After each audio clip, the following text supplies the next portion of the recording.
Shavua Tov à tout le monde. Alors, c'est un shiur qui, en vérité, est intitulé, vous voyez, Ma'avak à la Prora. Une grande partie est en hébreu, mais soyez sans crainte, on va le traduire. Ce qui est important à traduire, il a été traduit et écrit directement sur le grand écran, vous le verrez. Et sinon, tout le reste va être expliqué, il n'y a aucun souci. Alors, le sujet qui a Ma'avak à la Prora, qui veut dire c'est le combat sur le droit d'aînesse. À savoir que, en Occident, il y a cette haine contre le juif qui résiste, qui est très forte, ça fait déjà 3000 ans, 3600 ans qu'on va ressentir cette haine contre le juif, où il se trouve, il y a toujours cette haine. Ce qui est intéressant à voir, c'est que quand on va partir, personnellement, je voyage en Asie, à Hong Kong, en Inde, en Thaïlande, cette haine contre le juif n'existe pas. Pourquoi?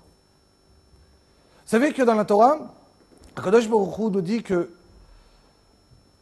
Avraham Avinu, il avait des autres enfants en dehors de Ishmaël et Yitzhak. Il avait des enfants, donc il a eu Sarah, elle a enfanté Yitzhak, Agar, elle a enfanté Ishmaël, et après la mort de Sarah Imenu, alors il y a eu, Avraham Avinu s'est remarié encore une autre fois avec Ketura. Nous disent Chazal, nos sages nous disent, que c'est qui Ketura? Ketura c'est encore une fois Agar. Et il a eu plein d'enfants avec cette femme, avec Ketura, mais ils ne sont pas restés ensemble. Qu'est-ce que ça veut dire? Dans la vie d'Avraham Avinu, il y a écrit qu'il leur a offert des cadeaux. Il les a envoyés vers l'extrême-orient, vers l'Est, complètement. Et il leur a donné comme cadeau, c'était des cadeaux, c'est écrit dans Chazal, nous dit Rashi sur place, c'est ramené dans la Gemara, c'était des cadeaux de Shem Tum'a, des noms de la Avodah Zara, qu'on va retrouver jusqu'à aujourd'hui en Asie. Ça veut dire que dès la vie d'Avraham, depuis la vie d'Avraham Avinu, ils ont déjà dit qu'ils ne voulaient pas se disputer complètement sur l'héritage. L'héritage, il existe. La guerre de l'héritage se trouve entre Yitzhak, Ishmaël et Esav, qui veut dire Yaakov, Esav et Ishmaël. Le reste du monde, qui veut dire en Asie, on n'a plus de problème. Ce qu'on va essayer de traiter aujourd'hui, c'est cette haine qui existe entre Esav et Yaakov, et spécialement dans le descendant de Esav, qui est Amalek. Alors, avant cela, on va commencer vite fait par commencer un petit peu d'histoire. Vous savez que quand on a reçu la Torah il y a 3600 ans, on arrive à recevoir la Torah, donc on s'attendait à une Torah magnifique, qui est réellement une Torah magnifique, avec des lois, qu'on va être passionné par chaque mot que la Torah va venir et va nous raconter. Et on ouvre la Torah Kedosha, et on voit que la Torah commence par des histoires. Sefer Bereshit, le premier livre, commence par des histoires. Quelles sont les histoires? Alors on commence encore à te raconter l'histoire de Avraham Avinu. Avraham Avinu, qu'est-ce qu'il a fait? Voilà qu'un jour, il y a 3 Arabes qui arrivent chez lui. Et la Torah te raconte quel est le menu que Avraham Avinu, il y a 3600 ans, mon ancêtre, mon aïeul, a donné à manger à 3 Arabes. Et qui a cuisiné quoi? À votre avis, ça nous intéresse de savoir le menu de 3, qui sont des anges, qui sont ce qu'ils sont. Le menu de 3 Arabes, ça m'intéresse. La Torah continue. La Torah continue, te raconte la vie de Yitzhak. Quelle est la vie de Yitzhak? Il a eu des grands problèmes de forage. Il a percé un puits et les Palestiniens, les Plishtim, l'ont rebouché. On a fait un autre et ils l'ont rebouché. Un troisième, il n'y a pas eu de problème. Ça m'intéresse de savoir le problème de forage de mon grand-père. C'est ça la Torah? On continue. La Torah commence à te raconter sur Yaakov Avinu. Une grande partie, une belle histoire. Et la Torah commence à te dire, tu sais, il y a eu un petit souci. À un certain moment, il a oublié des petits pots. Il a oublié quelques sous de l'autre côté du rivage. Alors il a dû partir encore une fois pour reprendre ces petits pots. Est-ce que ça m'intéresse? Ça veut dire, si la Torah Kedosha, elle vient et elle te donne des histoires pareilles, Ça veut dire que chaque point que la Torah t'a enseigné, ça m'est important dans le futur. Ça veut dire, on ne va pas expliquer aujourd'hui tous les points, on va prendre un seul. Par exemple, la Torah elle dit, vous savez que les problèmes de forage de Yitzhak, nous dit le Ramban, c'est par rapport aux 3 Beth Amikdash. Premier puits, c'est le premier Beth Amikdash. Deuxième puits, c'est le deuxième Beth Amikdash. Troisième puits, c'est le troisième. C'est le troisième Beth Amikdash. Et donc, nous dit la Torah Akdosha que chaque point maasé avot siman labanim, qui veut dire que chaque point que la Torah me raconte, en vérité, c'est extrêmement important pour le futur. Alors pour cela, on va essayer de travailler sur quelques points. En premier, on va essayer de voir, est-ce que tout ce que la Torah nous raconte, c'est par hasard, ou bien non? Tout ça, c'est important. En premier, on va commencer vite fait. Tout le monde connaît le premier couple qui était Abraham et Sarah, qui ont eu Yitzhak comme enfant. Donc, le fils de Yitzhak était Esav et Yaakov, comme qu'on a dit aujourd'hui, qui était donc le surnom de Esav, il s'appelait Edom. Pourquoi Edom? Alors, la raison n'est pas parce qu'il était roux, parce qu'on ne l'a pas appelé le rouge quand il est né. La Torah vient nous dire, tu sais pourquoi on l'a appelé le roux? Parce qu'il était une fois que Esav il rentre du champ. Il est extrêmement fatigué et il y a Yaakov Avinu qui est en train de préparer un plat de lentilles. Et il demande à Yaakov, est-ce que s'il te plaît tu peux me vendre de ce plat-là, de ce rouge-là?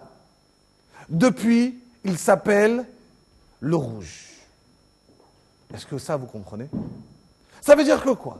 Qu'un jour, Esav est venu du champ, et quand il rentre, il est fatigué, il est en train de voir un plat de lentilles qui est rouge, et il demande, est-ce que tu peux me donner de ce rouge-là? Depuis, son nom, c'est Monsieur le Rouge. Ça veut dire que si moi demain, je rentre chez moi à la maison, je vois des petits pois, je dis à ma femme, est-ce que tu peux me servir des petits pois de ce vert-là? Demain, je m'appelle Monsieur le Vert. On m'enlève ma carte d'identité, Monsieur El Grabli, c'est fini, je m'appelle Monsieur le Vert. Une fois, j'ai vu à manger des pommes frites, c'est fini. J'ai demandé, est-ce que tu peux me donner de ce jaune? Mais c'est fini, on m'appelle Monsieur le Jaune. Et non seulement moi, et toute ma descendance dans le futur, on va l'appeler Monsieur le Jaune, parce qu'une fois, j'ai dit sur un plat, ce jaune. Forcément, si la Torah me le dit ainsi, c'est qu'en vérité, on va découvrir ici, dans ce passouk, les facettes de l'Occident. Allons-y. Dit la Torah. Yomer Esav el Yaakov. Esav dit à Yaakov, Alit Eini. C'est quoi Alit Eini? Verse-moi. Verse-moi, c'est une manière de dire, c'est même pas abreuve-moi. Ça veut dire, c'est même pas je me fatigue, je ne prends même pas, je ne bouge même pas mes mains. Je reste ainsi, j'ouvre la bouche et tu me verses dans ma bouche. Aliteini, ça veut dire c'est quoi? Vous savez que dans l'Occident, les désirs du palais, ils sont extrêmement importants. On peut payer pour une bouteille de vin, peut-être 10 000 euros. Une bouteille de vin. On va partir, on va dépenser des sommes énormes pour faire jouir le palais. C'est très important. Non seulement cela, c'est qu'il y a une fin. Avant, à Rome, il y a 2000 ans, alors, quand une personne n'en pouvait plus, il partait au restaurant, il mangeait bien, il n'en peut plus, mais il veut continuer, c'est dommage, il y en a encore. Il recevait une petite plume, on lui faisait guili-guili, ça sortait, il pouvait recommencer. Aujourd'hui, on est un peu plus classe, on reçoit un vomitif, c'est plus sympa qu'une petite plume. Ah, c'est barbare une plume. Et on reçoit un petit vomitif, et c'est bon, on peut continuer à manger. Ou bien, même si on veut faire le régime, on peut bien manger après vomir, c'est super. L'essentiel, c'est kiffer. Aliteidi. D'un côté, je suis un barbare, verse-moi, je ne veux même pas me fatiguer. Mais comment il demande? Na. Ça veut dire quoi, na? S'il te plaît. Ça veut dire, du côté extérieur, mais je suis quelqu'un de poli, je suis bien habillé, je suis quelqu'un de bien. On me dit, dankeche, biteche, s'il te plaît, tu peux me donner? Mais on amène les juifs à la chambre à gaz, en musique. On n'est pas des barbares. On est des gens bien, nous. Ou l'argent le plus sale, il va où? En Suisse. Vous avez vu une fois en Suisse quelqu'un qui va cracher par terre? Mais c'est très grave. On va jeter un papier par terre. Tu as une amende. Dehors, on est poli.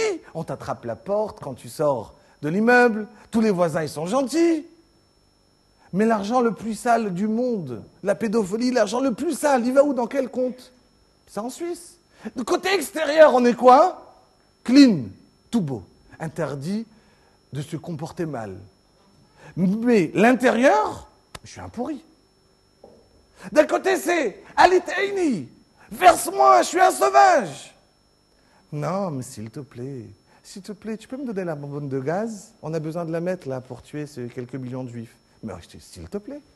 Il n'y a aucun problème. On a dit, s'il te plaît. D'un côté, on est un sauvage, de l'autre côté, c'est Na. S'il te plaît. Min, Adam Azé. De ce rouge, rouge là. Il y a deux manières de voir les choses dans la vie. Je suis en train de vous parler par exemple d'une chaise. Je ne vois pas la chaise bleue, en bois. Je vois le concept. C'est quoi cette chose-là? Ça, c'est une chaise. Ça sert à s'asseoir. Je vois qu'est-ce que l'essence de la chose, en quoi elle est importante. Nous dit la Torah de Shah Esav, lui ne voit pas c'est quoi l'importance de la chose. Lui, ce qui l'intéresse, c'est le look. Min, Adam, Azé, mon paraître, comment j'ai l'air? Je suis à la mode ou je ne le suis pas? C'est ce qui est important, comment je vais avoir l'air. Ça ne m'intéresse pas le reste. Chaz v'shalom, si je suis démodé, on n'en parle pas. Tu ne fais pas partie de chez nous. Chez les Arabes, ça fait 300 ans qu'ils ont la même vie là-bas. Il n'y a aucun problème.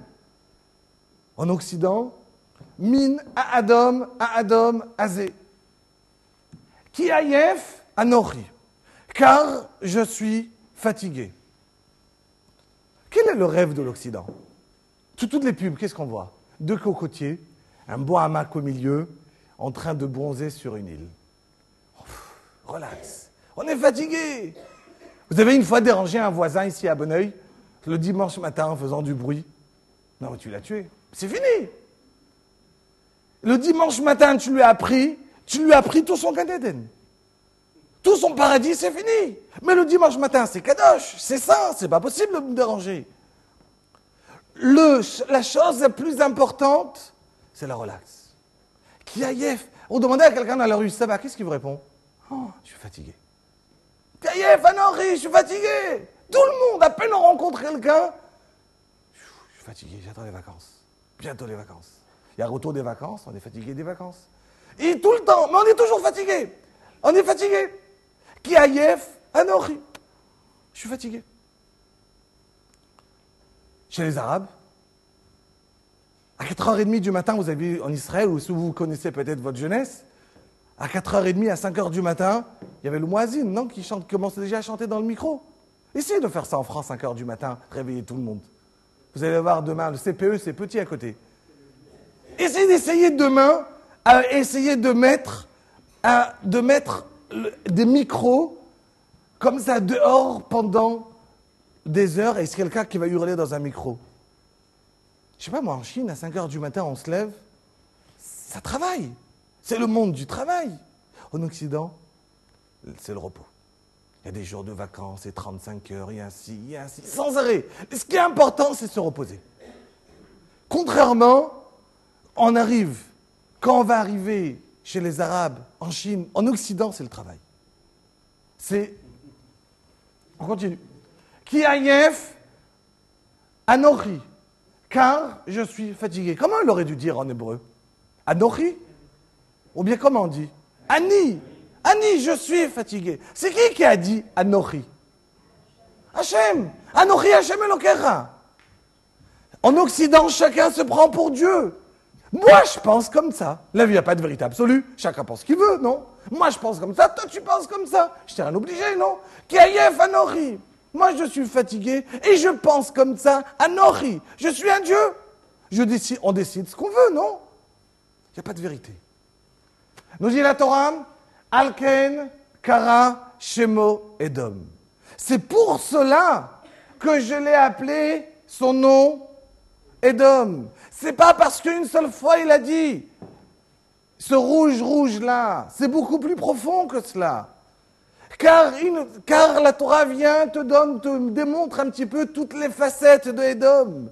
Édom, ses critères, c'est d'un côté d'être un sauvage. C'est un sauvage qui aura l'air de quelqu'un qui est poli.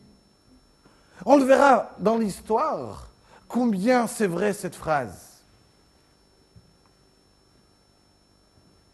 Alors, pour avancer un peu dans l'histoire, on va reprendre vite fait l'histoire dès le début. La Torah nous raconte que Esav, quand Rivka est enceinte, elle ne sait pas qu'elle a 2 jumeaux. Elle passe à côté, tout le monde connaît le Midrash, elle passe à côté de la choule, et elle voit qu'il y a un enfant qui veut sortir. Elle passe à côté de la Avodah Zarah, elle voit encore une fois qu'il a envie de sortir. Et là, elle n'est pas tranquille. Elle se dit, c'est pas possible. J'ai un demi-religieux, le matin à la choule, le soir en boîte, ça marche pas. Qu'est-ce qu'il a? Et oui, il est religieux, ou il n'est pas religieux, qu'est-ce qui lui arrive celui-là? Elle va demander tout de suite au Rav, au Navi, Hachem. Il dit, ne sois pas inquiète, Rivka. C'est bon, tu en as 2, un tzaddik et un rachat. Je dis, ah oui, je préfère. Un tzaddik et un rachat, c'est mieux que d'avoir un le matin à la choule, le soir en boîte. C'est pas possible, ça va pas ensemble. Donc, c'est bon, je n'ai un qui est tzaddik, un qui est rachat. C'est bon. Et le Navi lui dit, mais tu sais, il lui dit, le Navi, mais tu sais, il y en aura un qui va servir l'autre. Le jeune va servir, l'aîné va servir le jeune. Et ainsi, ça se passe qu'ils grandissent les deux. L'histoire est connue, Yaakov va acheter le droit d'aînesse à Esav. Et là, un jour, il y a Yitzhak qui veut bénir son fils aîné. Donc, il appelle Esav pour le bénir. Et là, Esav va pour chasser, pour amener le gibier à son père. Et Yaakov, il va rentrer bémirma, avec Rochma, avec ruse. Il va rentrer pour prendre les brachot de Yitzhak. Il prend les brachot. Quand il ressort, il y a Esav qui arrive. Esav, qu'est-ce qui se passe? Il se met à hurler. Kishama Esav et divrei aviv, Yitzhak tzaka gdola omara. Il s'est mis à hurler. Comment c'est possible? J'ai perdu les brachot, j'ai perdu les bénédictions. Il dit à son père, s'il te plaît, donne-moi moi aussi une bénédiction. Son père, il lui dit, d'accord, je vais te donner une bénédiction. Toi, tu vas avoir, toi, tu vas avoir le matériel. Le matériel, il est pour toi. Tu vas vivre sur ton épée. Et ton frère, tu devras servir.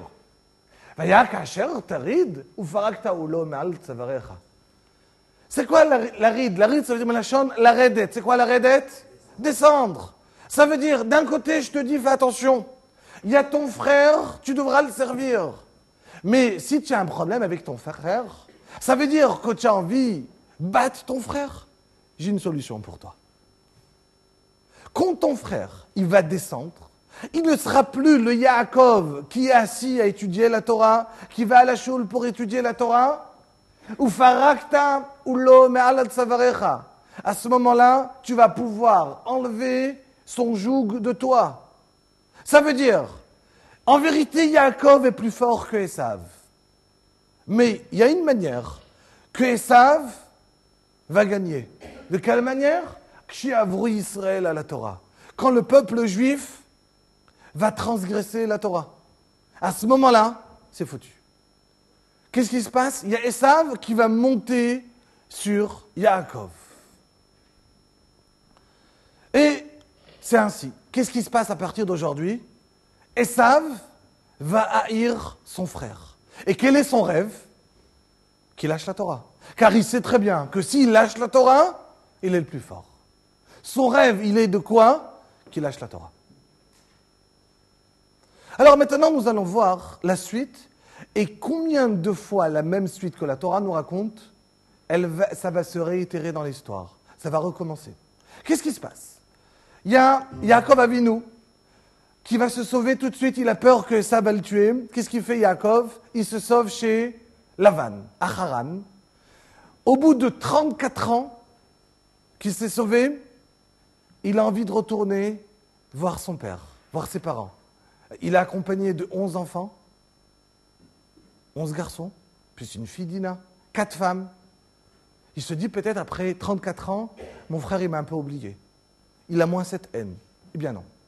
Qu'est-ce qui se passe? Yaakov veut retourner en Eretz Israël, veut dire Yaakov avec sa famille, le peuple juif, cette petite famille, le peuple juif, Yaakov, veut retourner vers sa terre. C'est qui vient attaquer? Esav. Esav avec 400 hommes avec lui. Rappelez-vous de ce nombre, 400 hommes, on le verra plus tard. Vaïra Yaakov me'od vayetzer lo. Yaakov se met à trembler. Il a peur. Il a peur de qui? De Esav. Pourquoi il a peur d'Esav? Hachem lui a promis, il ne t'arrivera rien. Ne sois pas inquiet, Yaakov. Nous dit Chazal, vous savez pourquoi il a eu très peur? Parce qu'il s'est dit, peut-être j'ai baissé en Torah. Hachem, il m'a promis quelque chose. Si j'ai réussi en Torah, j'ai gardé bien les mitzvot, j'ai peut-être bien fait Kibboud Avaim. Mais là, pendant 34 ans, alors 14 ans, c'est pas grave, j'ai étudié la Torah. Mais 20 ans, j'étais chez Lavan, j'ai pas étudié, c'était pas à la yeshiva. Alors peut-être qu'Akadosh Baruch Hu, il va me compter cette petite avéra que j'ai moins honoré mes parents pendant ce moment-là. Et donc là, Yaakov a peur. Faites attention, il y a 3 points. Le peuple juif retourne sur sa terre. Qui vient attaquer Esav? Pourquoi? De quelle force il a attaqué? Parce que on a baissé en Torah. On continue, on va le revoir exactement les mêmes cas plusieurs fois dans l'histoire. Am Israël sort d'Égypte. Et le voilà. Am Israël sort d'Égypte. Le monde entier tremble. Asniv alou alou feedom. Et les Moab Morat. Namugu koloshve Kinan. Toute la terre entière, elle est en train de voir le peuple juif en train de sortir. Ils sont en train de trembler. C'est qui n'a pas peur de venir et d'attaquer? Amalek. Amalek, descendant direct de Esav. Amalek était le fils de Eliphaz, qui était le fils de Esav. Petit-fils direct de Esav. Et là, encore une fois, qu'est-ce qui se passe? On voit déjà 2 points. Le peuple juif retourne sur sa terre, qui vient attaquer Amalek. Qu'est-ce qu'il manque? Le 3e point, la baisse en Torah. Est-ce que vous savez où il a attaqué? Nous dit la Torah. V'yavo Amalek v'yilachem Israël birfidim. C'est quoi Refidim? Nous disent Chazal, nos sages. Il n'existe pas un endroit pareil, Refidim, ça n'existe pas. C'est quoi Refidim? Il n'a pas d'endroit pareil. Nous disent Chazal, Refidim, ça veut dire Raf Yadaim. C'est quoi Raf? Mais la chaîne allégée. Les mains, ils se sont baissés. À la place d'étudier la Torah, Am Israël a lâché la Torah, ils ont arrêté d'étudier la Torah. À peine on a lâché la Torah, qu'est-ce qui se passe? C'est qui va attaquer? Amalek. Voilà le 3e point. Am Israël retourne sur sa terre. Amalek attaque. À quel endroit? On a lâché la Torah. De quelle manière il vient attaquer? Nous dit Chazal, nous dit la Torah, pardon. Zachor tasher asalecha Amalek baderech betzetecha mimitzrayim. Quand il est sorti d'Égypte, qu'est-ce qu'il a fait? Asher karcha baderech vayizanev becha kol hanecheshalim acharecha ve'ata ayef yagia. Qu'est-ce qu'il a fait? Asher karcha baderech. Qu'est-ce qu'il a fait? Il te rencontrera en chemin, démembrera tous les gens affaiblis sur tes arrières. Ça veut dire quoi? Il démembrera. Qu'est-ce qu'il a fait? Nous dit Rashi, retranchant le membre viril, tranchant l'endroit de la circoncision et le lançant vers le ciel. Il prenait la Brit Minam et il disait, cette alliance que tu as, toi, le bon Dieu, entre un peuple et Dieu, on ne le veut pas. Il prenait la Brit Minam, il la jetait vers le ciel, il dit le Midrash, il disait Hachem, Alliance veut dire Brit. C'est quoi Brit? Ça veut dire allié. On est alliés. Nous, Yakadosh Baruch Hu. On ne veut pas de cette alliance. On se moque. On en a marre de ce peuple élu qui est là pour donner de la morale, qui est là pour dire ce qu'on a le droit, ce qu'on n'a pas le droit. Ça suffit. Retranchant l'endroit de la circoncision, il se moque de la Torah. Et il prend la guerre d'Amalek. Elle est beaucoup plus forte que de prendre, de dire « je veux tuer le juif ». Et il se moque complètement de la Torah Akdosha. Troisième fois dans l'histoire. On vient de passer cette semaine Purim. C'est qui l'acteur du mal principal? Aman. Qu'est-ce qu'il voulait faire Aman? Aman, il voulait, encore une fois, anéantir le peuple juif. On se trouve à quelle époque? Juste après la destruction du premier Beth Amikdash, on devait partir pour combien de temps en exil? 70 ans. Et voilà qu'au bout des 70 ans, le peuple juif ne remonte pas sur sa terre. Se dit Aman, et avec Achashverosh ensemble, les deux grands Réchaïm, se disent, voilà, la prophétie du peuple juif qui va retourner sur sa terre, elle n'est pas vraie. Et donc, on va attaquer.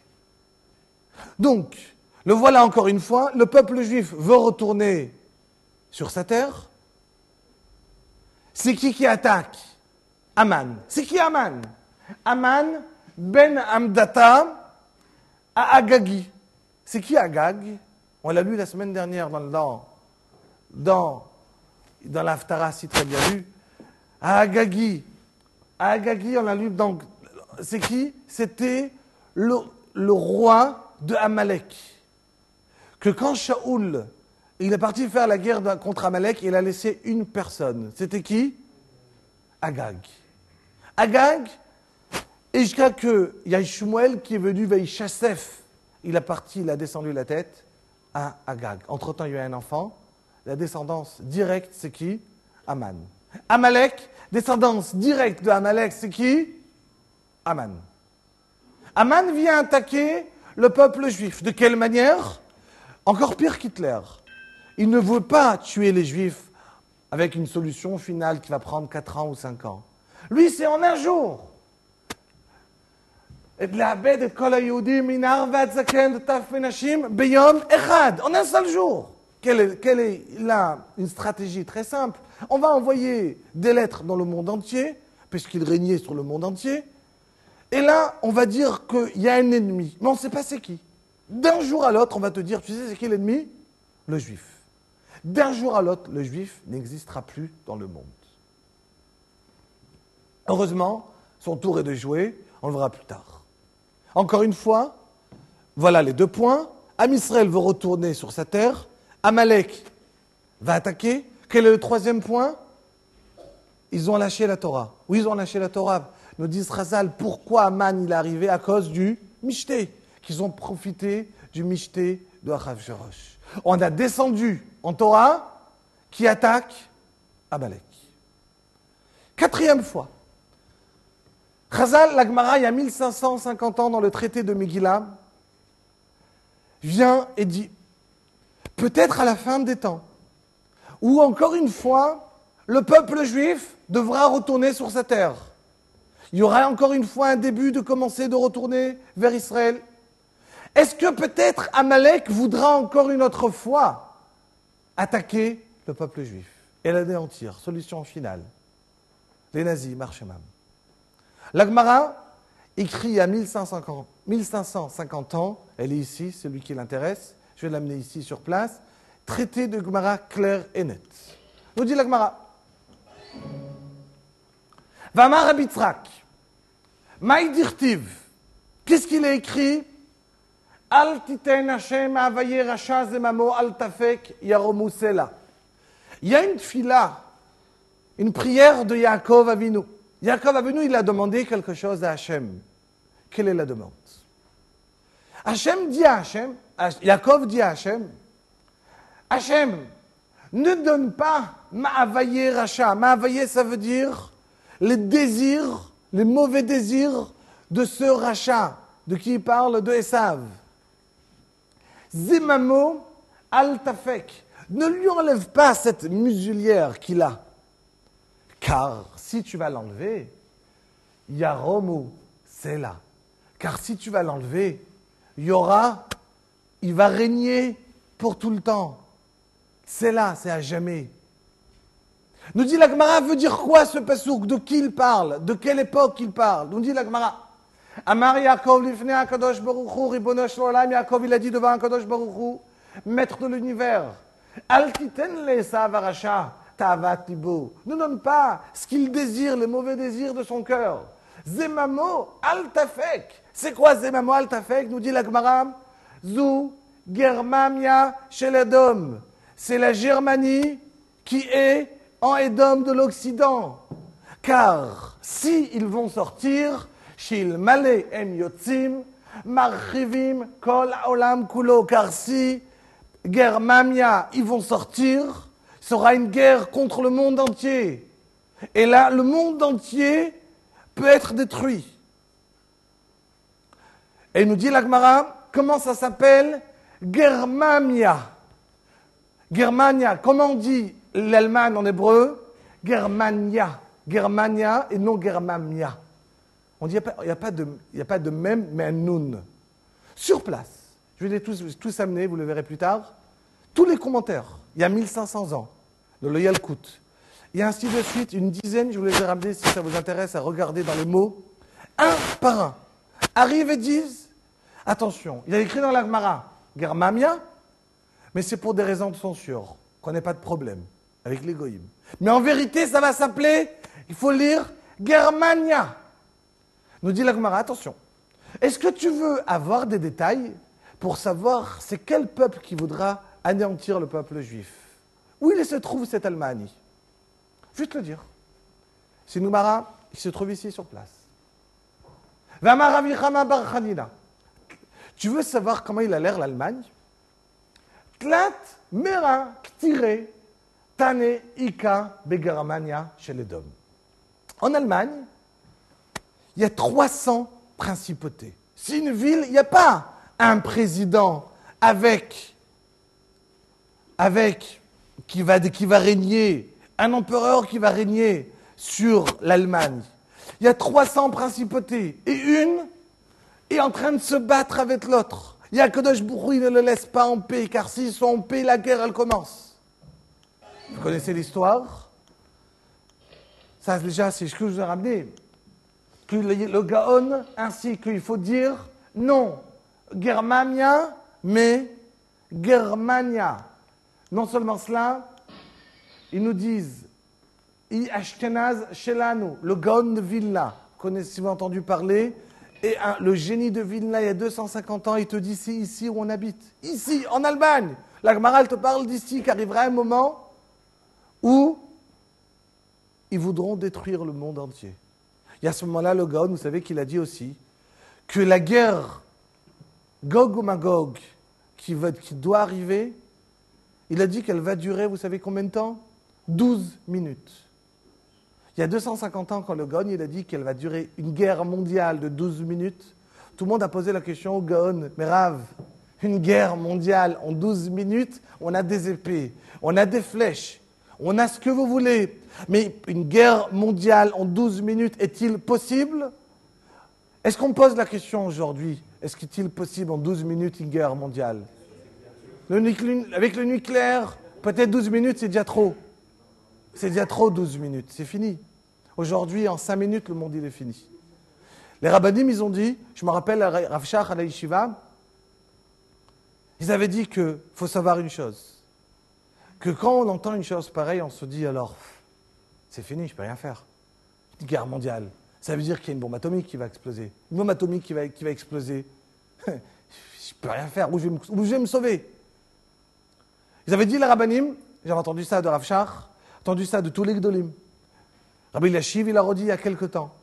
Il a dit, il faut savoir que de même que quand on était en Égypte, alors, il y avait des plaies. Et les plaies, ils étaient à un seul endroit. Et au même endroit, c'était divisé entre les Égyptiens et les Juifs. Il y avait un verre qui était plein de sang. Le même verre, les Égyptiens, ils boivent. c'est du sang. Un juif, il va boire, c'est de l'eau. Il y avait la grêle qui va tomber. Elle tombe sur l'Égyptien et non sur le juif. Il fait noir chez l'Égyptien et pas chez le juif. Le juif, il voit. Ils nous ont dit, les rabbinim, tout celui qui va être Vivdalti otrem minaamim, je vais vous séparer des goïms. Si on se comporte comme le goï, il n'y a pas comment se sauver. Mais si on est différent du goï, la bombe va exploser. Je serai à côté et j'aurai rien. Pas poser de question. Comment, le même qui a écrit que le même, qu'il y aura plein de Nissim, que quand le Mashiach il va venir se rappeler de Yitziat Mitzrayim, ce sera tout petit. C'est rien, mais Yitziat Mitzrayim. La sortie d'Égypte, les miracles, à côté du Mashiach, ça sera beaucoup plus grand le Mashiach. Alors, il n'y a aucun problème de se poser la question, est-ce que Hachem il peut faire que je me trouve dans la bombe atomique, je l'attrape dans la main, il ne m'arrive rien? Où est le problème? Hachem il fait ce qu'il veut. C'est ça l'énissime du Mashiach. On n'aura rien. Tout celui qui est loin, qui se sépare des goïms, il n'aura rien. Et nous disent Chazal qu'arrivera un moment, c'est ce qu'il avait dit le Gaon. Le Gaon, il a dit, il y aura cette guerre, mais on sera sauvé. Tout le Yiré Hachem, tout celui qui va craindre la parole d'Hachem.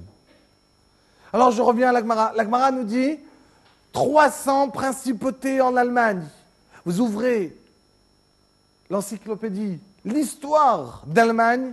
Combien de principautés il y avait en Allemagne? 300. Il y avait l'empereur qui n'avait pas régné. 300, pas une de moins, pas une de plus. Exactement dans l'histoire, 300 principautés en Allemagne. Faites attention, ça je l'ai entendu de Rav Ron Shaya. Vaishlach Yaakov melachim lefanav el Esav achiv arza Seir. Il habitait où, Esav? À Seir. C'est combien le Chine? Le Chine, 300, comment on dit une ville en hébreu? Ir, la ville des 300 villes. Où il habitait Esav? Son royaume, la ville des 300 villes, l'Allemagne. Germanie. Germania, c'est ce que nous dit l'Agmara. À savoir qu'au début du siècle, en 1900, on avait un très grand rave qui s'appelait Rav Yosef Chaim Sonnenfeld. Il était le grand rave de Yerushalayim, avant que l'Amdina, que l'État ait été levé. Et voilà qu'un jour, lui avec un grand rave, Rav Shapira, ils vont rencontrer l'empereur d'Allemagne. Alors, les élèves, ils disent, Rav, quand on va voir un empereur, quand on va voir un roi, il y a une bracha à faire. Alors voilà l'empereur allemand qui est là. Peut-être on sort fait cette bracha. La bracha, elle est chez Chilek, Mikvodo le Basar Vadam, qu'il a donné de son honneur à des hommes. Répond le Rav. Surtout pas, on ne fait pas la bracha sur un Allemand.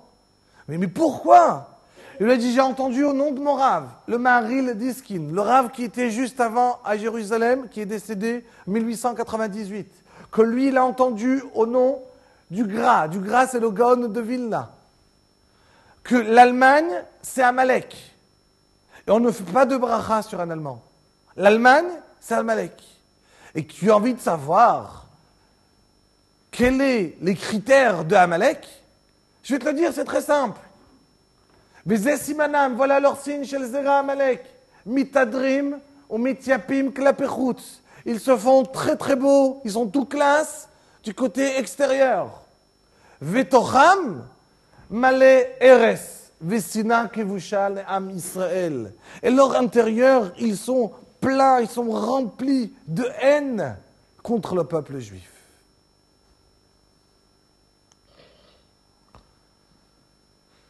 Vous savez que la Megillah, elle fait partie des livres où n'est jamais mentionné le nom d'Hachem. Vous avez vu dans le Shir HaShirim, les Cantiques des Cantiques, est-ce que c'est mentionné une fois le nom d'Hachem? Non. Mais quand on parle de Dodi, Ani le Dodi, Dodi Li, c'est qui Dodi? c'est Hachem. Et on parle du Klal Israël. Klal Israël, le peuple juif, c'est cette femme qui est amoureuse de son oncle qui est comparé à Akadosh Baruch Hu. La Megillah, y a-t-il écrit une fois le nom d'Hachem? Jamais. Pas le nom une seule fois d'Hachem. Mais dit Razal, le Gaon de Vilna, que de même qu'écrit dans la Gemara qu'il ne faut pas lire Megillat Esther avec un Aleph, mais Megillat Esther, Esther avec un Hei. Avec un Hei, ça vient du Lachon, du langage. Moustar, c'est caché. La Megillah est en vérité un livre qui a été écrit contre l'antisémitisme, tout ce qui est arrivé. Il y a Aman qui veut détruire le peuple juif. Il dit Rabbi Akiva, la Megillat Esther, elle a été écrite entièrement par Ruach HaKodesh, par une sorte de prophétie. Et si tu as envie de voir le nom d'Hachem dans la Megillah, alors je vais te dire, c'est très simple. Chaque fois qu'il y a écrit Amelech, tout seul, le roi, on parle d'Hachem. Quand il y a écrit Amelech Achashverosh, le roi Achashverosh, on s'en parle du roi Achashverosh. Mais quand je te dis, tout simplement, Amelech, ça parle de qui? D'Hachem. Rappelez-vous. Et voilà. On reprend la Megillah. La Megillah arrive, il y a Aman qui veut détruire, exterminer le peuple juif. Son tour est déjoué. Et voilà que lui-même est tué. Et encore des milliers de personnes, tous les ennemis des Juifs. Non seulement lui, mais ses 10 enfants. Et par Mashtad, Dalphon, Aspata, tout cela, ces enfants, ces 10 garçons, vont être mis à mort. De quelle manière c'est écrit dans la Megillah? Toutes les Megillotes du monde, vous allez reprendre une Megillah il y a 1000 ans, elle est écrite de cette manière. Ve'et, par Einstein, Ve'et, Dalphon. Et, c'est pas écrit sur une ligne. Et si vous allez faire attention, il y a des petites lettres et des grandes lettres. Regardez, il y a un petit Tav, il y a un petit Shin, il y a un petit Zain, il y a un grand Vav. Tout le monde le voit? Il n'y a aucune explication. Pourquoi?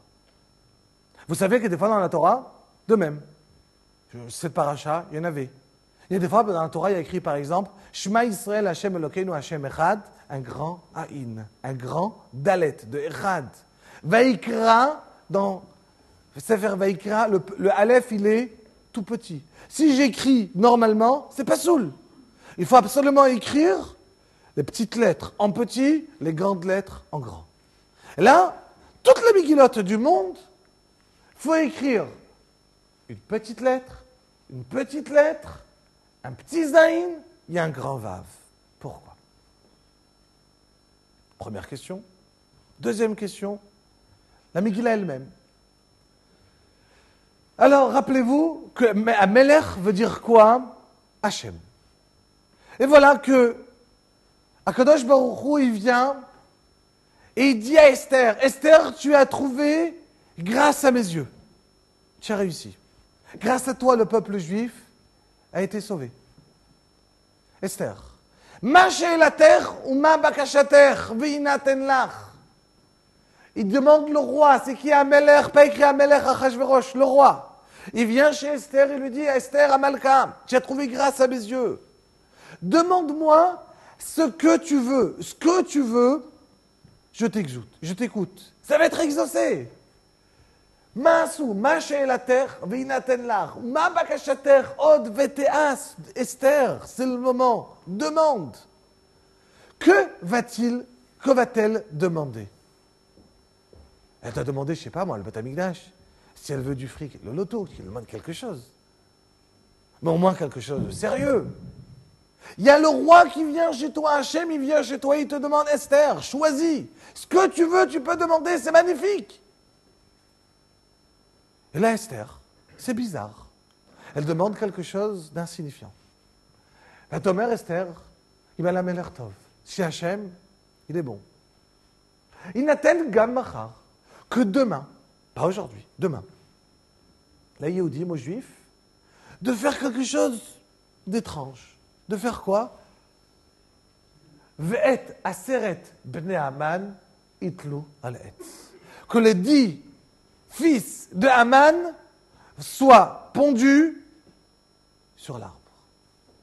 Mais ils sont morts. Vous voyez l'intérêt de prendre des morts et de les mettre sur un arbre pour les pendre. Ça y est, c'est fini. Tu veux encore une fois les tuer? Ils sont déjà morts. Qu'est-ce que tu veux les prendre et les remettre sur l'arbre?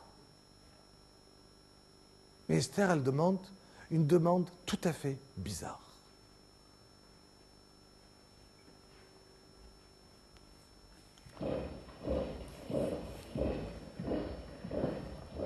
Septembre 1946. On se trouve après la Shoah à Yuma. Et voilà que pendant tous les mois d'été, il y a un jugement qu'on a appelé le jugement Nuremberg.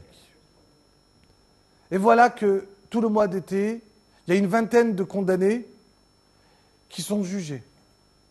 Est-ce qu'on va être mis à mort? Keitel, Ribbentrop, Göring. Qu'est-ce qu'on en fait d'eux? Et voilà, ils sont jugés d'être mis à mort par balle, par chaise électrique. Et il y a appel en cassation, et ça revient des jugements. Et voilà que la sentence, elle tombe. En octobre 1946, il y en a 11 qui vont arriver, au début il y en avait 12, 11 en fait de compte, à la fin, vont être mis à mort par pendaison. Et là, il y a un certain Martin Gilbert, qui est un journaliste officiel qui va nous raconter un petit peu sa visite avec chacun.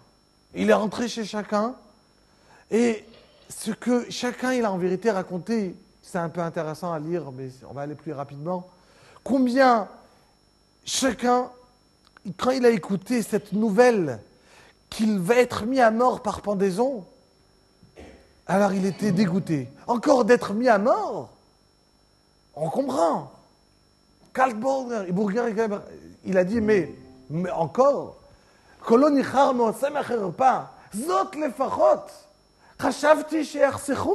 disait Keitel, je comprends pas, qu'on me met à mort, je comprends, mais on est quand même des gens bien. On n'a tué que 6 millions. Alors, je comprends pas qu'on me tue, je comprends. Mais pas par pendaison, c'est pas possible. Et les journaux officiels arrivent, et un à un, ils sont pas d'accord. Quand on les met à mort, ils comprennent. Ok, d'après certains, les juifs, c'est pas que des rats. Mais quand même, nous mettre à mort par pendaison, c'est pas possible.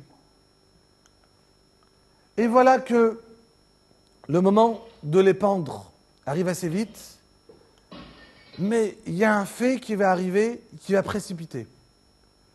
Dans la nuit du 14 au 15 octobre 1946, il y a Göring qui devait être mis à mort à pendaison avec eux, qui a réussi à recevoir une petite gélule, un cachet, il y avait du poison dedans, il l'avale et donc il se suicide. Il rejoint Hitler et tout le reste qui se sont suicidés. Ils étaient 11, il en reste 10 à sortir à la pendaison. En parenthèse, vous savez que Göring, Haman avait combien de garçons? 10. Il avait une fille. Qu'est-ce qui lui est arrivé à sa fille? Elle s'est suicidée, nous dit le Midrash. Quand elle a vu son père qui tirait Haman, qui tirait Mordechai, elle a cru au début que c'était Mordechai qui le faisait. Alors, elle était toute contente. Elle a jeté un seau plein d'excréments sur la tête qu'elle croyait de Mordechai. Elle s'est retrouvée que c'était son père. Qu'est-ce qu'elle a fait? Elle se suicidait. Göring, d'après les historiens, était une coccinelle. C'était quelqu'un qui adorait les hommes et s'habillait comme une femme. Et là, qu'est-ce qui se passe? Les 10 vont monter un par un pour commencer à être pendu. Et voilà qui arrive le dernier. Voilà qui arrive le dernier pour être pendu. Chacun, là, il s'est raconté un petit peu de quelle manière ils sont montés. On va passer directement au 10e. Kshegia Streicher, Julius Streicher, le 10e des nazis, qu'il monte vers l'estrade, vers les cordes pour être pendu. Kshegia Streicher, panim el achevel, quand Streicher est arrivé face à la corde, Unaat shuv etanav lever aktinim iblot abrit. Il a mis encore une fois ses yeux vers les officiers des Nations Unies, ou les vers Shmonat Haïtonaïm et vers les 8 journalistes qui étaient là. Et Be'esh Sinan Shebahara Be'enav, avec des yeux pleins de haine, Istakel Streicher el De'aria ve'uzaak. Il a regardé Streicher vers les journalistes et vers tous les témoins qui étaient là. Ve'uzaak, il s'est mis à hurler. Qu'est-ce qu'il a crié? Mort aux Juifs? Nous dit le journal. Il a crié Purim 1946. Et à ce moment-là, l'estrade qui était en dessous a basculé. Une seconde plus tard, il est mort. Purim 1946. On a des questions. C'est qui ces 10? C'est qui ces 10 nazis? Lui-même, le dernier des 10, il vient, il te dit on est les 10 fils de Haman. Qui me le dit? Moi-même. Purim 1946. Tous les journaux de l'époque. Je les ai. Tous les journaux d'époque vont essayer de relater qui le racontent de tous les médinotes, de tous les États différents, tous les pays différents. Commence à raconter, mais c'est quoi Purim? Alors, un, il va te dire, mais c'est le carnaval juif. Un, il te dit, tu sais, c'est une fête qui est célébrée au mois de septembre chez les juifs. Il a dû savoir qu'il y avait Rosh Hashanah, Yom Kippour, Sukkot. Il s'est dit, il doit y avoir une autre fête, Purim, pas possible. Chacun, il arrive à te raconter c'est quoi Purim.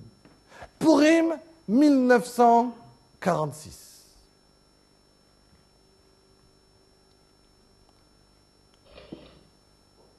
Alors peut-être maintenant, on peut essayer de comprendre un peu mieux la demande de Esther à Malka. Elle vient à Esther et elle dit à Kadosh Baruch Hu, s'il te plaît Hachem, Sheinaten Gam Machar. C'est quoi Machar? Demain. Demain dans le futur. Quand il arrivera encore une autre fois que Amalek, les nazis, Marshemam et Zichram, ils vont vouloir attaquer les juifs. Akadosh Baruch Hu, s'il te plaît, ne donne pas les mauvais désirs de ce rachat. C'est Germamia chez les Dom. Ne donne pas les mauvais désirs de ce rachat qui a envie de détruire le peuple juif. Qu'arrivera un moment où le peuple juif voudra remonter en Israël. Et voilà qu'Amalek va venir, il va attaquer. Mais à quelle date, j'ai envie de savoir? Alors, on était en Purim, ça s'est passé le 16 octobre 1946. 16 octobre 1946, en hébreu, c'est quoi? Car 16 octobre, dans le calendrier, on était le 21 Tishré. 21 Tishré de quelle année? 707. 5707. Alors maintenant, on va revoir vite fait la Megillah. On a posé la question, c'est quoi ces petites lettres? On a vu un petit tav. C'est combien le tav? 400. On va le prendre. On a une deuxième lettre, le shin. C'est combien le shin? 300. Encore une autre lettre, zain. C'est combien zain? 707. Le problème, c'est de quelle année, de quel millénaire? Je comprends. L'année 707, mais de quel millénaire? Alors, c'est très simple. Aujourd'hui, on est dans quel millénaire? Le 6e millénaire. On est en 5700. Le premier millénaire, donc de 0 à 1000, c'est le premier. 1000 à 2000, c'est le deuxième. et le grand Vav pour les millénaires. En quelle année Esther elle a demandé? Pour l'année 5707. Je demande à Akadosh Baruch Hu que les 10 fils de Haman, dans le futur, encore une fois, quand ils voudront attaquer le peuple juif, je demande à Akadosh Baruch Hu qu'ils ne vont pas réussir leurs mauvais désirs, qu'Akadosh Baruch Hu fasse pour qu'ils vont être exterminés.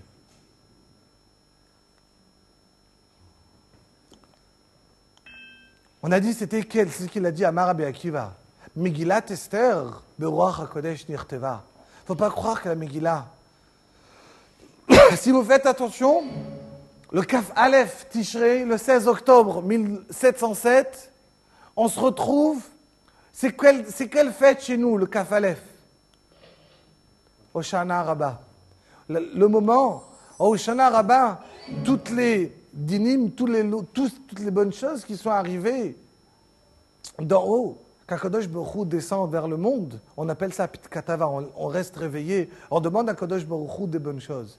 C'est à ce moment-là que est sortie cette chose-là, que les 10 sont morts. Vous savez que en 1996, alors on a découvert des choses d'un côté abominable, que nos frères gazés en Allemagne, beaucoup de parmi eux avaient des comptes en Suisse, avaient laissé des fortunes. Et 50 ans, il y a une loi, vous savez qu'après 50 ans, les droits bancaires, les secrets bancaires, tout le monde peut venir et regarder. Voilà qu'en 1996, on a découvert que la Suisse n'a jamais rendu beaucoup d'argent à nos frères. Et certains qui auraient pu beaucoup en bénéficier juste après la Shoah, n'en a jamais retouché. Mais on a découvert autre chose. Que pas seulement les Allemands, pas seulement les Juifs avaient des comptes en banque, mais les hauts dignitaires allemands, on en avait aussi. Pas sur de vrais noms, sur des faux noms. Et on a découvert que pas seulement les hauts dignitaires, en 1996, il y a un journal anglais, c'est écrit dans la presse suisse, qui va affirmer que non seulement les hauts dignitaires allemands avaient des comptes en banque, mais Hitler, Imarchemo, lui-même avait un compte en banque en Suisse. Pas sur son vrai nom, sur un nom emprunté. Lequel? L'Yiddish Chronique de Londres affirme que les droits d'auteur d'Adolf Hitler reposeraient sur un compte en Suisse de l'UBS qui à Berne aurait été découvert au nom de Max Amann.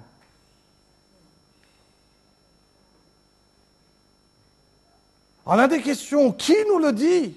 Eux-mêmes, ils nous le disent. D'un côté, on va voir les 10 fils de Haman. Le 10e qui est pendu, il nous la raconte lui-même. Qui je suis? Pourri 1946.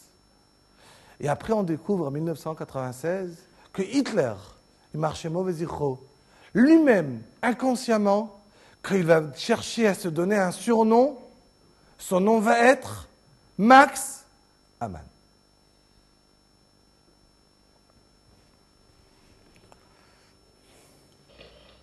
J'ai entendu cela de Rav Ron Shaya, de même. Vous savez que le Aleph est un signe de la lettre qui correspond à montrer le bien. On ne va pas faire un shiur de Kabbalah, mais rapidement. Vous savez que le Aleph, il est décrit par 2 Yud et un gros Vav. Le gros Vav, ça correspond aux 6 sphères, et il y a un Yud qui est en haut, un Yud qui est en bas. Vous savez qu'Akadosh Baruch Hu, il a créé le monde, ce Olam Hazé, ce monde-là, avec la lettre He. Le Olam Haba, le monde futur, il a été créé avec la lettre Yud. Le lettre Yud correspond à la Kedusha. Est-ce que dans ce monde, la Kedusha, on la voit? Est-ce qu'elle est bien? Est-ce qu'on croit qu'avec la Kedusha, on réussit? Pas tellement. C'est la raison que le Yud, dans ce monde-là, qui correspond là à ce monde-là, il a l'air comment? À l'envers. Mais le Yud, qui correspond dans l'Olam Haba, on va voir, tout le monde va voir que la Torah, c'était sa vraie place, c'est ça qui donne les vrais mitzvot, c'est ça qui est le plus important. Le Yud, en haut, il est montré comment? À l'endroit. Quelle est la lettre de la Toum'a, de l'impureté? Le Tav. Le Tav, c'est combien en valeur numérique? 400. 400, vous avez rappelé, Esav, il venait avec 400 hommes. Plus tard, Amalek, de même, va attaquer, chaque fois il y a écrit 400 hommes. Et ainsi de suite.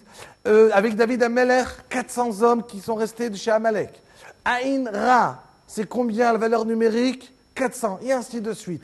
Le 400, la mauvaise œil, c'est 400, et ainsi de suite. Chaque fois, 400, c'est le signe du mal. Dans ce monde-là, le mal, il a sa place ou il n'a pas sa place? Il a sa place, ça réussit. On croit que si on va faire des avérotes, ça marche. Dans le monde d'en haut, est-ce que le tav, est-ce que la toum'a, l'impureté, elle réussit? Comment faudrait mettre le tav? À l'envers. Qu'est-ce qui donne un tav sur un autre tav à l'envers?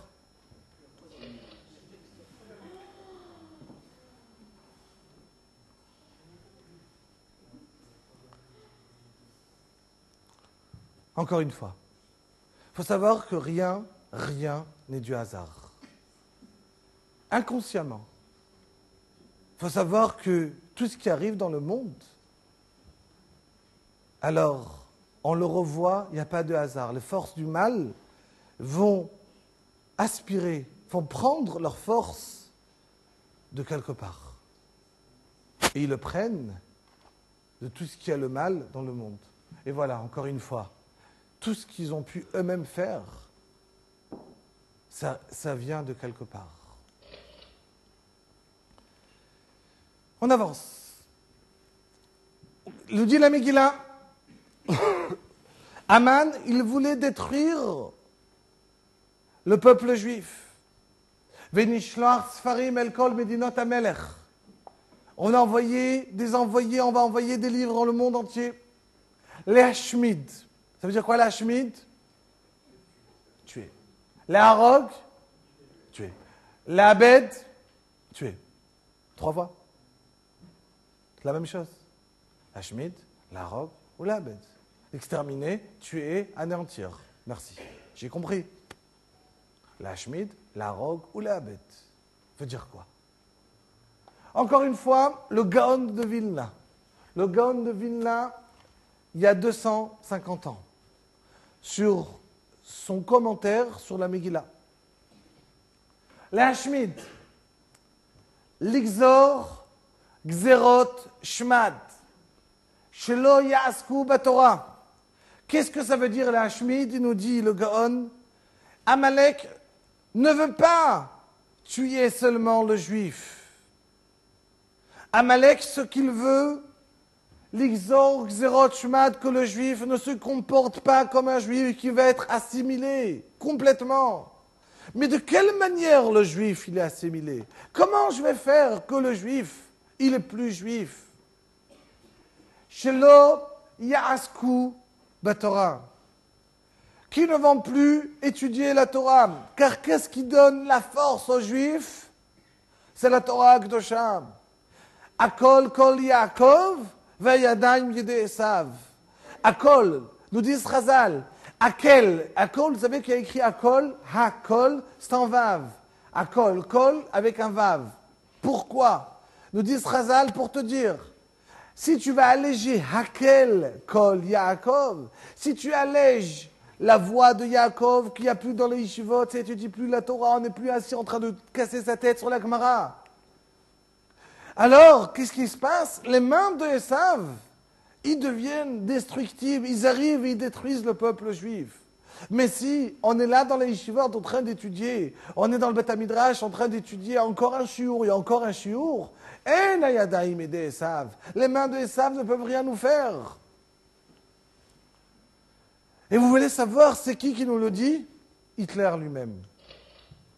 Voilà une lettre qui est sorti par les plus grands de la Gestapo. Cracovie, le 26 novembre 1940. Alors, je ne vais pas vous la lire vite fait. C'est ça.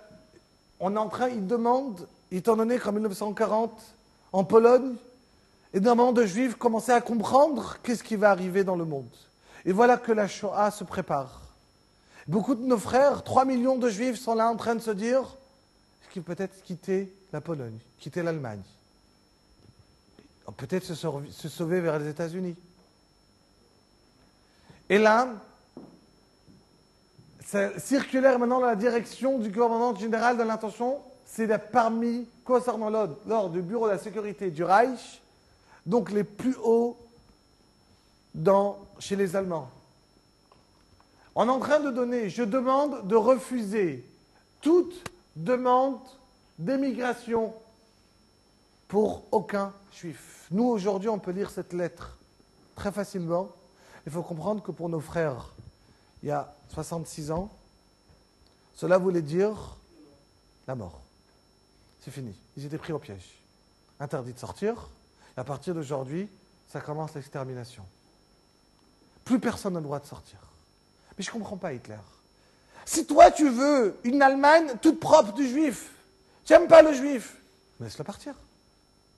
Qu'il dégage. Tu auras une Allemagne propre. C'est super. Bien non. Hitler vient et te dit non, surtout pas. Je ne veux pas que le juif vive. Pourquoi? Une émigration de juifs de l'Est entraînerait une régénération spirituelle et durable du judaïsme mondial. Pourquoi? Car dans les Juifs de l'Est, car par leur approche de religieuse orthodoxe, les Juifs de l'Est possèdent la majorité des rabbins et enseignants du Talmud. Hitler, il a un problème avec quelqu'un qui est assis dans une choule en train de donner un chiour de Gemara. Ce qui le dérange, c'est qu'il y a quelqu'un qui est en train de dire Amar Abaye. Amar Rava est en train d'essayer de comprendre sa Gemara après son travail qui vient étudier sa Torah Akdosha. Il est d'accord de partir et de perdre la bataille. À la fin de la guerre, quand il lui manquait des renforts vers le front, il préférait envoyer des trains avec des Juifs vers Auschwitz que de prendre des trains, les remplir de soldats pour les amener aider vers le front. La guerre de Hitler, elle est contre les rabbins et enseignants du Talmud. Mais qu'est-ce qu'il y a de tellement grave? De plus, chaque juif orthodoxe, chaque personne qui est là, en train d'étudier la Torah Akdosha, pas des dizaines, pas des centaines, chaque juif, un juif qui est là en train d'étudier la Torah, apporte un renfort important. Mais c'est qui est en train de parler? C'est le rabbin? Ou c'est Hitler? Chaque juif qui est en train d'étudier la Torah Akdosha, il rapporte un renfort important. Mais c'est quoi? C'est un tank? C'est une bombe atomique? C'est quoi? C'est quelqu'un qui est assis en train d'étudier la Torah. C'est qui? C'est un renfort important. Où Hitler, il a peur. On va partir mettre des centaines de SS en train de chercher le juif, en train de se cacher dans un placard, dans un bunker, pour le tuer, pour le gazer, pour l'exterminer. Mais qu'est-ce qu'il y a? Ben, il étudie la Gemara. C'est très grave. D'étudier la Gemara, c'est la pire des choses. D'étudier la Gemara, Akdosha, ça y est, c'est fini. C'est de la raison que je demande, surtout que ce renouvellement spirituel du judaïsme n'arrive pas. C'est pour ça que je demande de refuser tout droit de passage, ayant pour but l'obtention d'un visa de la part d'un consulat étranger, dans le Reich. Je demande de fermer entièrement la Pologne, de fermer entièrement l'Allemagne. Pourquoi? Car je ne veux pas que la Torah, qu'il y ait une fois quelqu'un qui sera là en train de donner un shiur. Qu'il y aura une fois quelqu'un qui ira dans une choule pour faire la tfila. Surtout pas. Personnellement, une fois je faisais la tfila chez Rav Sharbit, ici à Créteil, en sortant de la tfila, Shabbat matin, on était, vous savez, dans une arabe, quand une choule elle sort, il y a 30, 40, 50 personnes qui sortent en une fois. Une dame âgée, avec son petit caniche, en train de le promener, elle nous voit en train de sortir, comme ça, un après l'autre.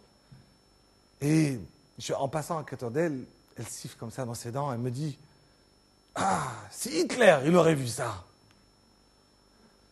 Je suis retourné vers elle, je lui ai dit « Madame, il n'aurait qu'une solution pour lui, se suicider une deuxième fois. » Qu'est-ce qu'il aurait pu faire? C'est tout. Qu'est-ce qu'il peut faire? Rien d'autre. Il a vu que ses rêves, ils ne réussissent pas. Tu veux tuer le juif qui est venu de Choule? Eh bien non, on est là. Même à Auschwitz, quand ils voulaient brûler le juif, les juifs ils disaient « Tu as brûlé notre corps, mais tu n'auras pas notre âme. On va continuer à garder Shabbat. On va continuer à faire la Torah et les mitzvot. Même à Auschwitz, on va faire Shabbat. Pas quand on est cool, quand on a tout ce qu'on a. Même de partout, on va continuer à faire Shabbat. Mais la guerre de Hitler, ce qui le dérange, c'est de prendre la Torah. On reprend le Gaon. Nous dit le Gaon, c'est quoi Hitler? Qu'est-ce qu'ils veulent les Allemands? Qu'est-ce qu'ils veulent Amalek? Shelo yasku batorah, qu'on n'étudie pas. Shelo yishmeru shabbatot veyamim tovim. Que le Shabbat ne soit pas fait, surtout pas. Ils se moquent du Shabbat. Ils se moquent de la Torah. Combien de juifs dans les camps Rav Chaikin d'Aix-les-Bains? Vous savez que quand on oblige quelqu'un à faire une mlacha Shabbat, un travaux Shabbat, un des 39 travaux pendant le Shabbat, alors si c'est sa peine, s'il est obligé ou s'il va mourir, alors il a le droit de le faire. Mais s'il peut le faire de la main gauche, alors il le fait d'une manière inhabituelle. Rav Chaikin à Auschwitz était obligé de scier pendant Shabbat. Alors il a essayé de scier de la main gauche. L'Allemand, il a vu qu'il scie de la main gauche. Il y aura un mauvais rendement, c'est pas possible. Alors, il a voulu absolument voir pourquoi il scie de la main gauche. Qu'est-ce qu'il a fait, Rav Chaikin? Il a pris la scie, avant que l'Allemand il est venu, il s'est scié le petit doigt de la main droite. L'Allemand arrive et lui dit, regardez, je ne peux pas scier de la main droite. À Auschwitz, je dois transgresser le Shabbat, mais s'il faut le faire de la main gauche, je le ferai de la main gauche. Je vais me scier le petit doigt pour ne pas transgresser le Shabbat complètement. Je dois transgresser le Shabbat, mais pas complètement. Alors, si c'est ça qu'ils veulent, est-ce que nous, après, on peut dire « Ça m'est dur, Shabbat. Ah, mais j'ai mon shopping. Comment je vais le faire? C'est dur, Shabbat. » Tout ce qu'ils veulent pour nous rabaisser, c'est ça. S'ils veulent monter sur nous, ils ne veulent pas qu'on étudie la Torah, ils ne veulent pas qu'il y ait des shurim, ils ne veulent pas qu'on fasse Shabbat. Shelo yikaymu mitzvat mila. Mila avec toutes les interdictions qui sont comprises dans la mitzvah mila.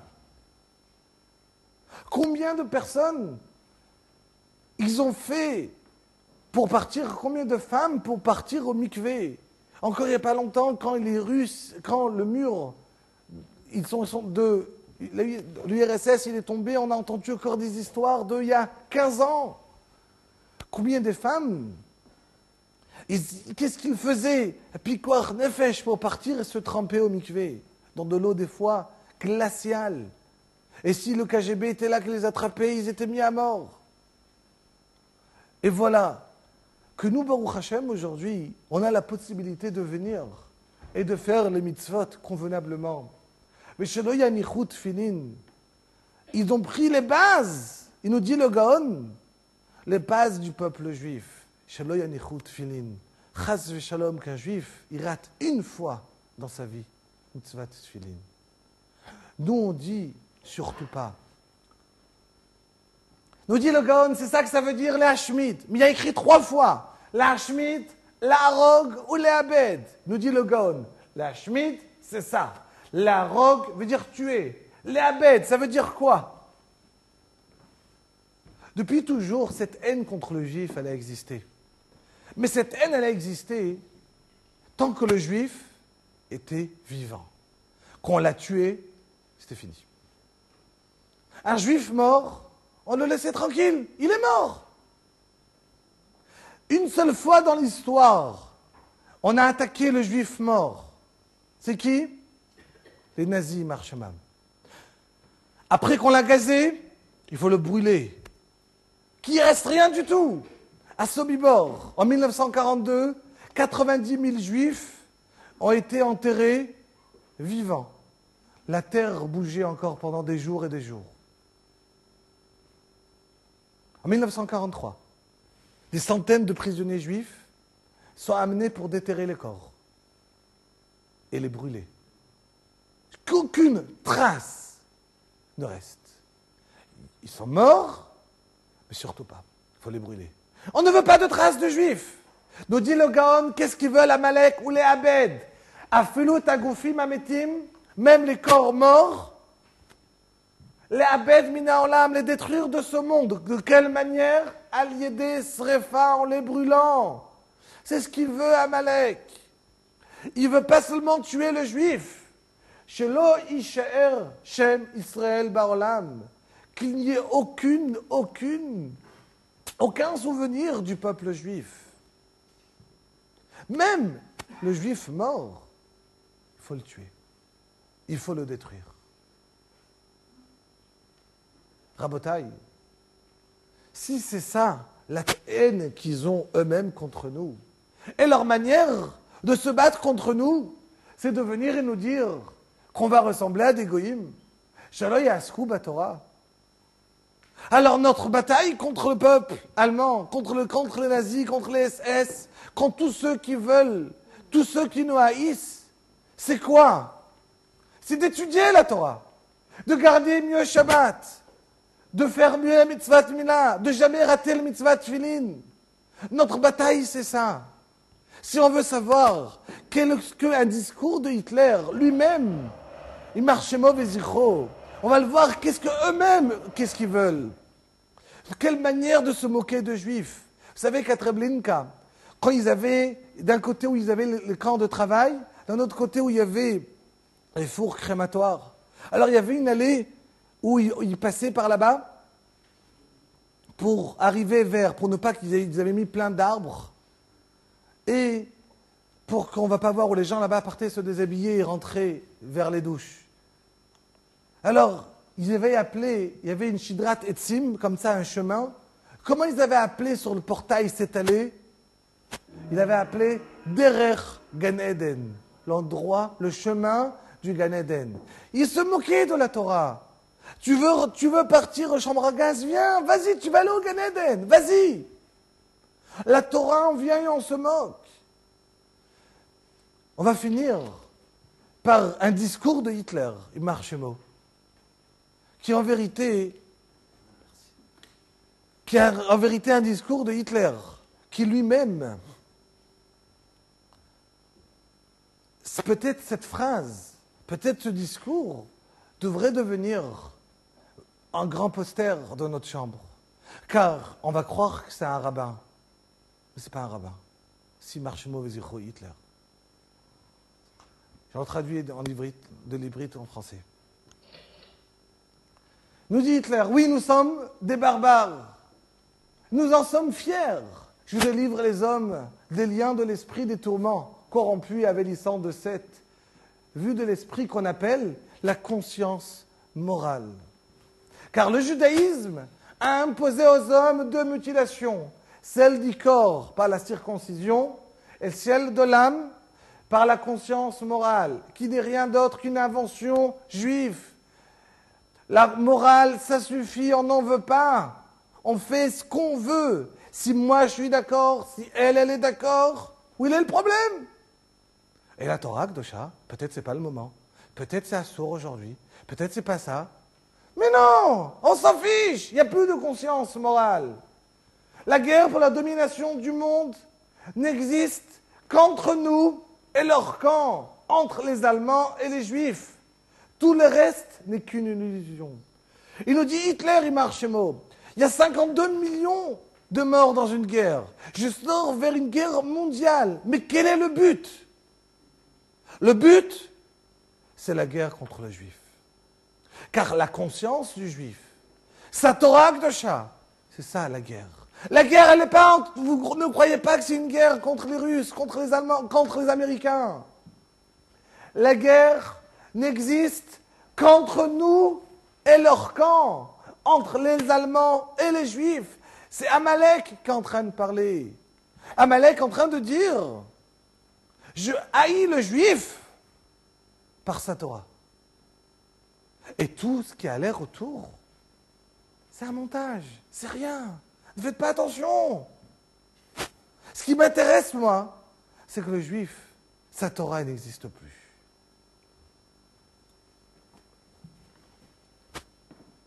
Alors c'est clair que si on a envie réellement de combattre ce Amalek, on a envie réellement de reprendre le chemin de nos pères et nos grands-pères. Je vais finir par une histoire. Dans un des Moshav Zkenim c'est une maison de retraite, merci. Il y avait un juif qui, en dehors de son nom juif, il n'était pas d'accord d'entendre rien. Le mot de fila, surtout pas. Le mot de filine, ça le faisait sauter. Surtout pas, je ne veux même pas une chose pareille. Rien. Il y a un des jeunes qui travaillait dans le Moshav Zkenim, dans cette maison de retraite, s'est dit une fois, j'ai envie de savoir, de m'asseoir avec lui, d'entendre son histoire. Mais qu'est-ce qui s'est passé? Pourquoi le mot de fila le fait tellement sauter? Le mot de filine, qu'est-ce qui lui arrive? Pourquoi? Il rentre dans sa chambre, il commence à lui parler. Et voilà qu'il lui raconte, tu dis, tu veux écouter mon histoire? Tu vas l'écouter. Voilà, j'étais à Auschwitz, à l'âge de 12 ans, avec mon père dans le camp de travail. Mon père était quelqu'un d'extrêmement religieux.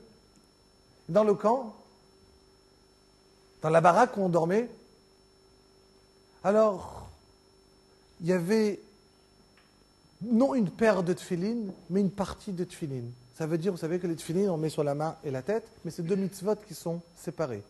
Ça veut dire que si j'ai seulement la main ou seulement la tête, je peux mettre l'un des deux. C'est deux mitzvot. Dans le camp, on avait quelqu'un qui avait réussi à faire amener seulement la partie de la tête. Et chaque matin, avant de sortir au travail, c'était la queue. Sans que les SS, et Marchamam nous voyaient, on prenait 1 seconde, 2 secondes, on mettait les tefilines et on le passait à celui d'à côté de nous. Et ça nous donnait la force de sortir, de travailler. On mettait chacun cette filine et on partait, cette filine et on sortait. Et voilà que moi, ma bar mitzvah approche. Et mon père me dit chaque jour, voilà, dans 5 jours ta bar mitzvah, dans 4 jours, dans 3 jours. Mais qu'est-ce qu'on va faire? On n'a pas, pour le premier jour, on n'a pas une paire entière de tefilines pour toi. Et voilà qu'il entend que de l'autre côté du camp à Auschwitz, il y a quelqu'un d'autre qui est à l'autre partie. Il se dit, c'est pas possible. Pour mon fils, je suis obligé de partir l'amener. C'est ce qu'il fait. Le soir, quand tout le monde est censé dormir, il se sauve, il essaie de passer dans la baraque d'à côté. Mais s'il se fait attraper, et là, il dit, voilà, j'étais à côté de la fenêtre, en train d'attendre. J'attends, anxieux, que mon père revienne. Et tout à coup, je le vois 100 de mètres s'approcher. éblouissant, entièrement très content, un sourire très large sur sa figure, avec la paire de tefilin dans ses mains. Il approche. Quand il arrive à quelques mètres de la baraque où on dormait, j'entends SS l'appeler. Il s'est fait attraper et il le voit avec sa paire de tefilin dans sa main. Il le frappe, il le fait tomber par terre. Il lui met le pistolet sur la tempe et il le descend. Et moi, je vois mon père dans la neige, son sang se répandre. Et je me dis, voilà, mon père, il est parti pour prendre des tefilin. En revenant pour prendre des tefilin, pour que moi, je puisse mettre ma paire de tefilin le jour de ma bar mitzvah. Me voilà, avec ma paire, le voilà, mon père, mort par terre dans la neige. De ce jour-là, je me suis juré, jamais partir à la tefila. Jamais qu'on me parle de tefilin. C'est fini. Je ne vais pas entendre parler. Il entend, il respecte, il ressort. Passe 2 semaines, 3 semaines, 1 mois. Voilà qu'un matin, à la maison de retraite, il y a un des vieux qui faisait partie de la maison, il avait son Yortzeit, l'année de son père. L'anniversaire. Mais ils étaient que 9 vieux à être là. Il en faut un 10e pour dire Kaddish. Et il se dit, mais attends, il y en a un en haut. Peut-être il va descendre. Puis arrête. Lui, jamais. Allez, on va le supplier, même s'il n'y croit pas, même s'il est énervé. Mais pour moi, entre vieux, ils essayent, ils montent. Et il le saoule, s'il te plaît, descends. Ok, je descends une fois. Mais vous me promettez de ne plus jamais me demander. Il descend. Et la tefila se passe, il y a Kaddish. Tout le monde sort.